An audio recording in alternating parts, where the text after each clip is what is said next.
પણ સામનો કરી શકે છે તેવા પણ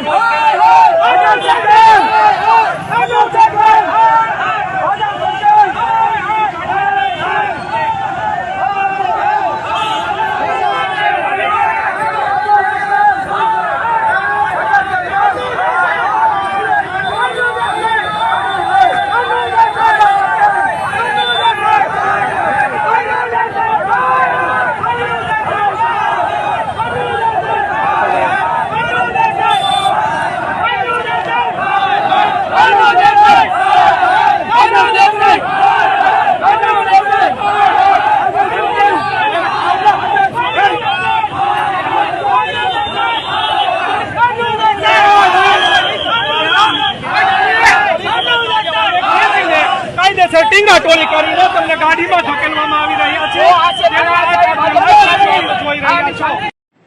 આજથી હું રાજેન્દ્ર મંગલસિંહ ગોહિલ, તાલુકા પંચાયત સભ્ય, પૂર્વ તાલુકા પંચાયત ઉપપ્રમુખ, રૂપાલા સાહેબની જે ક્ષત્રિય સમાજને વાણી વિલાસ કરી હતી એ વાણી વિલાસથી હું ઘણા સમયથી વિચારતો હતો કે હું રાજીનામું આપું,